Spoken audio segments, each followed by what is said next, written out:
All right, so it's the second time I've had you on now. That's great.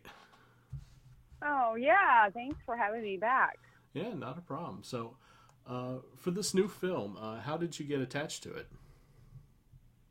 Sam Fraustein, the one of the producers, watched one of my films and was like, "She's our Mary." I don't know why. I don't know how he found me. He was in South Africa, out of all the actresses in the world. I don't know. Somehow he was like, "She's the one." And then he contacted me, and then we talked for maybe 15 minutes or so, and that was it. Which movie did he watch to where he made that decision? I've asked him, and he doesn't remember what it was, so I don't know. Yeah, yeah. And then he showed Darrell Roodt, the director, some of my stuff, and Darrell said, "Yeah," and that was it. Huh. Which previous role do you think it was out of your lexicon of films? I don't know. Trying to think of what had come out around that time. I know All Girls Weekend had come out not too long before that. It's hard to say. Um, yeah, that's the one that comes to mind as a possibility because by the time I had done NCIS New Orleans, I was already attached to the furnace. So it wasn't that. Um, yeah, that would be my guess because All Girls Weekend did make its trip around the world. So it's likely you saw that. What was the process like on this film? Was it any different than your other films, or did everything just go the same way it always does? Well, this was definitely the toughest film I've ever done, by far, emotionally and physically.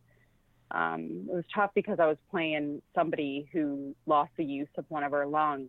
And what happens when you lose one lung is the other lung expands in the chest cavity to compensate.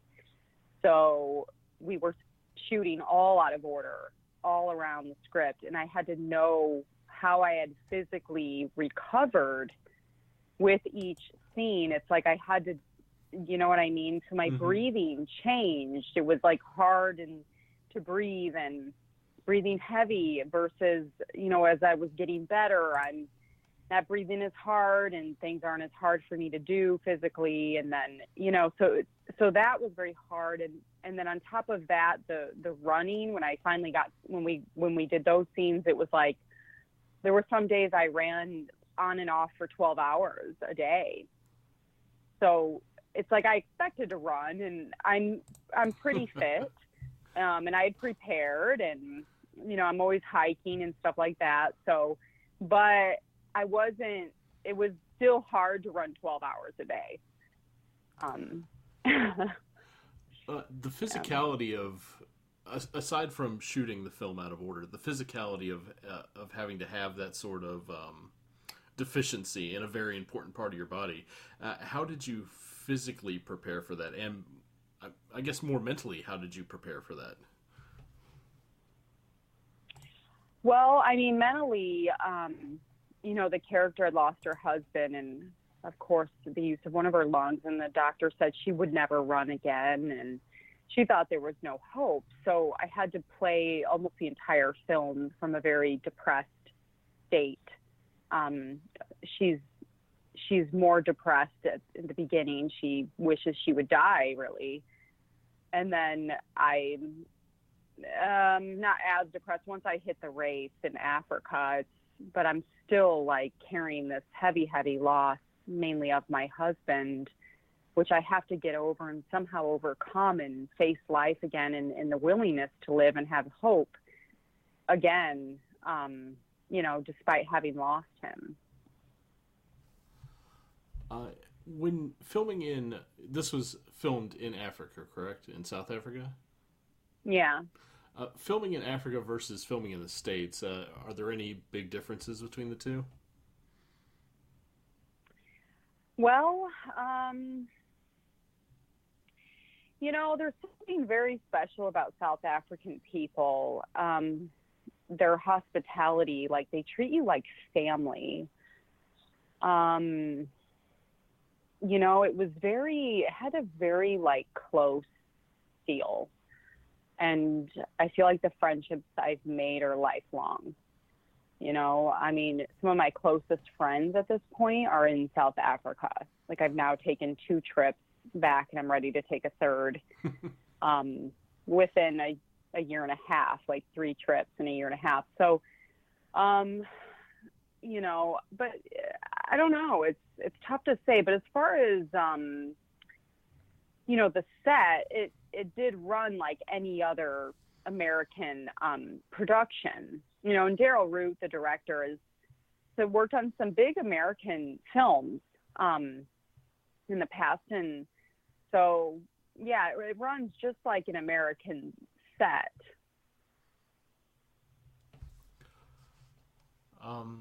Let's see here. I'm also looking at the synopsis itself. It's the way it was written was kind of confusing to me because I was like, what is it exactly trying to tell me here? Without spoiling the film, what is the most concise way of conveying it to someone that may be interested in seeing it? I think let's see. I'm trying to think the shortest words possible. I mean, the theme of the film it's about having lost something and someone dear to you, and finding a reason to live again, basically, like getting back on your feet. So for anyone who's ever had any sort of loss in their life, I would recommend seeing the film. I mean, it moves people. Have you seen the film? No, not yet. They did not give me a screener, oddly enough. Usually, during most of my interviews, I usually have one, but they just sent me a trailer and a poster and a synopsis, and that was it. Oh, wow. Okay, yeah, it's a tearjerker, man. I mean, ooh. So I think for anybody who's been down in life, depressed, lost somebody close to them, I think it's really gonna touch home. Yeah, I mean, I don't know. That's the shortest way I could describe basically the theme of the film. Did the whole process of making this film kind of leave a lasting impression on you? Yeah, absolutely. I mean, doing this film changed my life.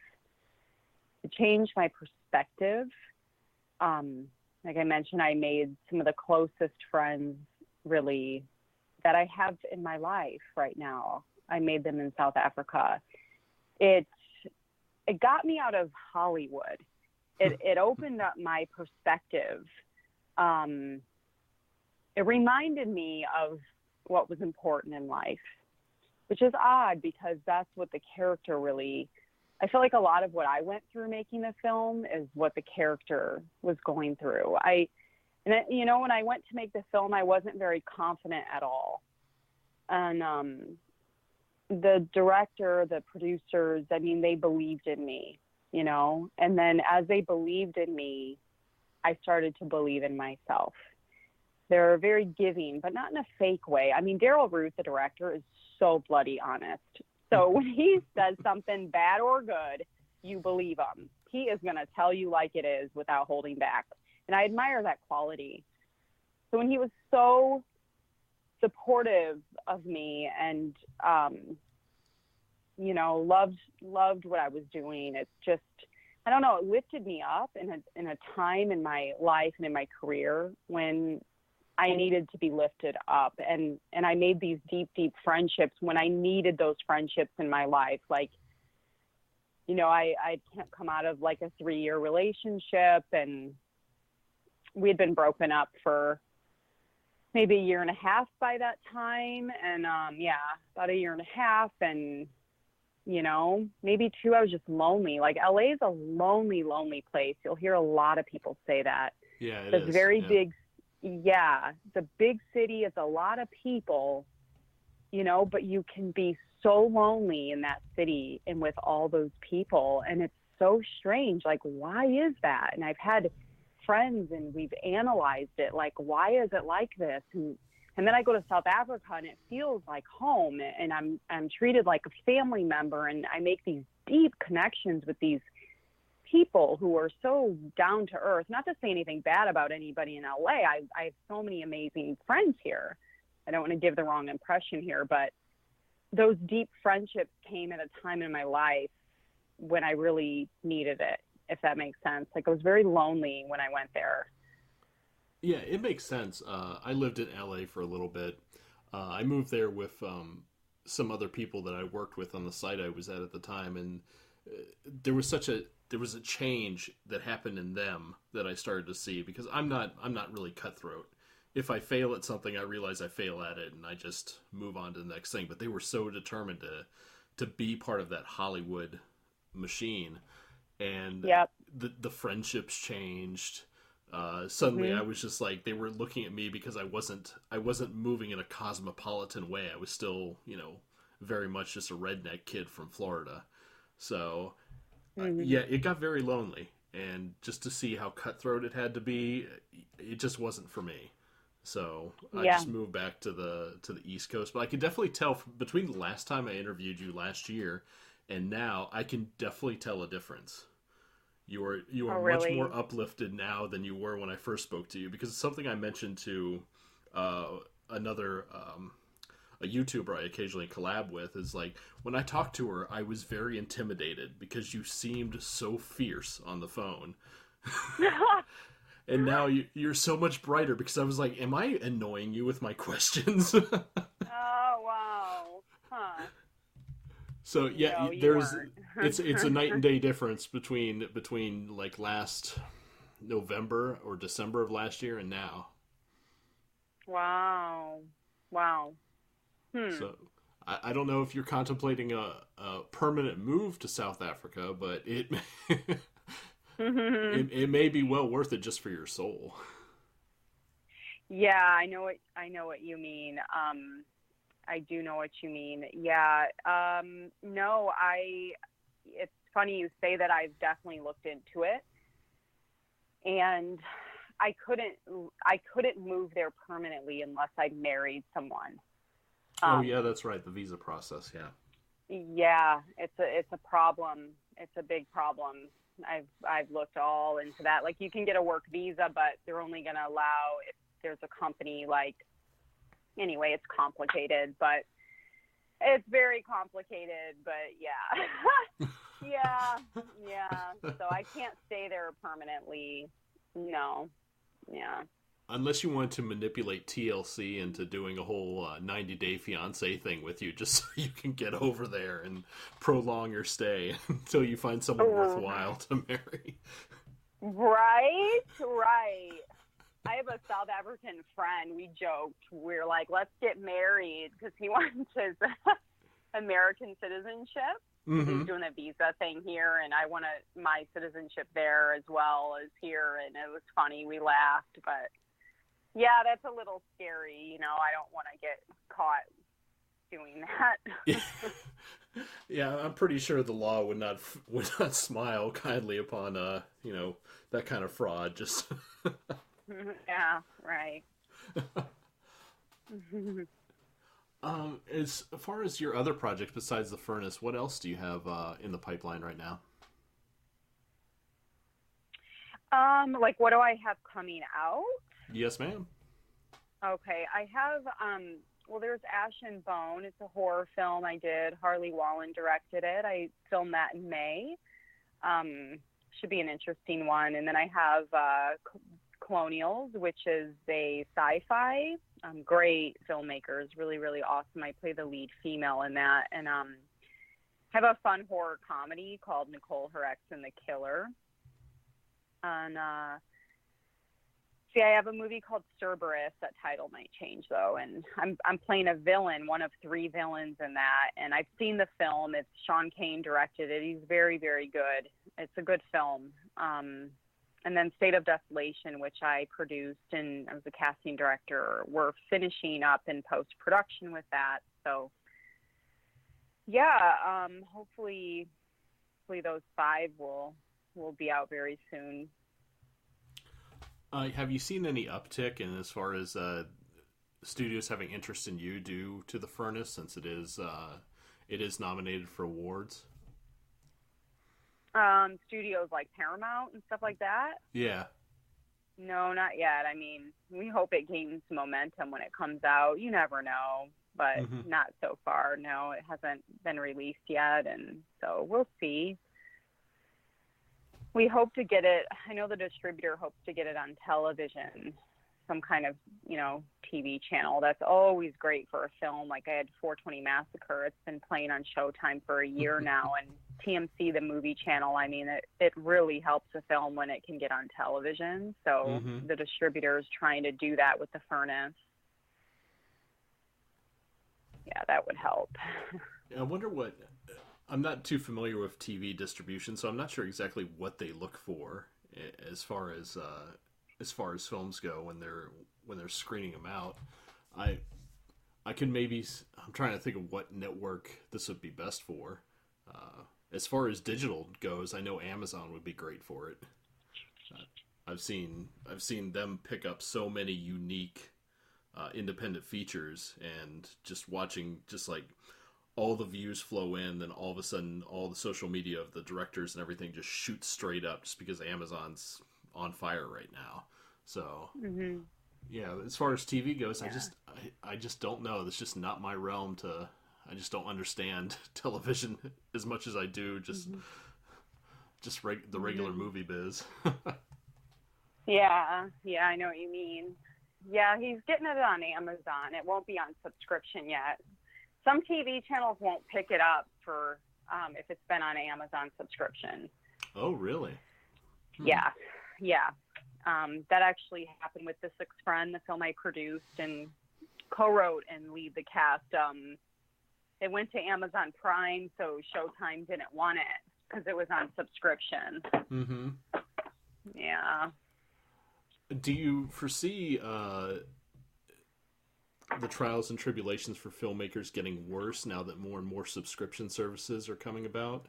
That they're all going to kind of battle each other about who has exclusivity to what?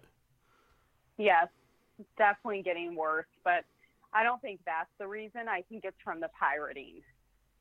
Like, it's True. Mm-hmm. so hard from filmmakers to make money now. It's just nuts. Like, you need a really good distributor who can really get it out there worldwide. To That's why I want to be Asylum for The Sixth Friend, because they are able to do that.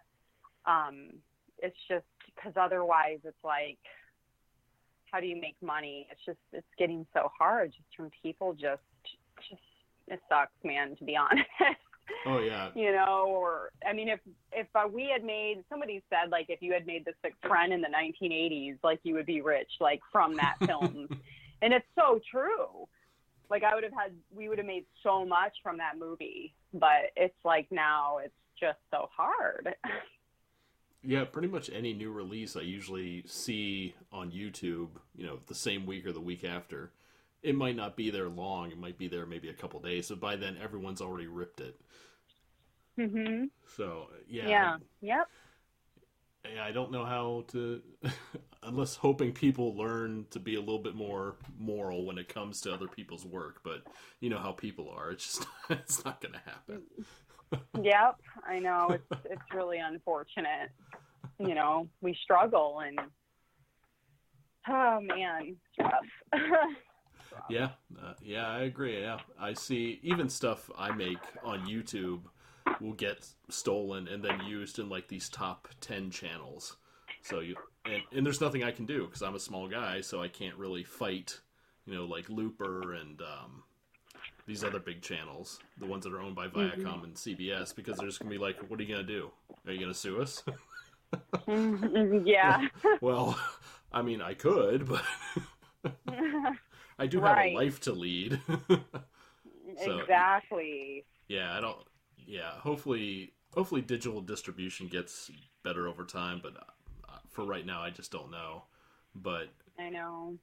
that's one of the reasons why I do what I do is to get the word out there for these films because everyone covers major studio releases. I prefer to stick with stuff that's made with love, more or less, not made in a Mhm. machine. Yeah. Yeah. No, I know what you mean. the studios can really drive the artistic process with directors and stuff. I know that. They have a lot of say, you know. So, yeah. Yeah. Let's see if anything else.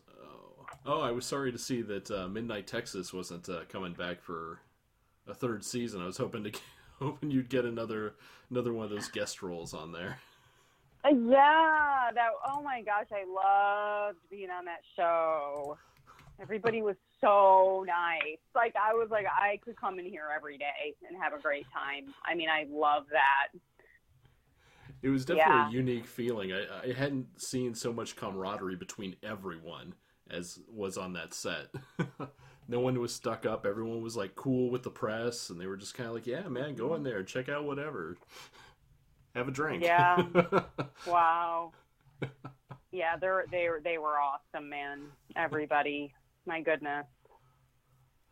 One of my final questions would be, knowing what you know now that you've kind of gone under this little bit of a change as far as how you see Hollywood, what would be your advice to people that are still trying to look to make it in the business?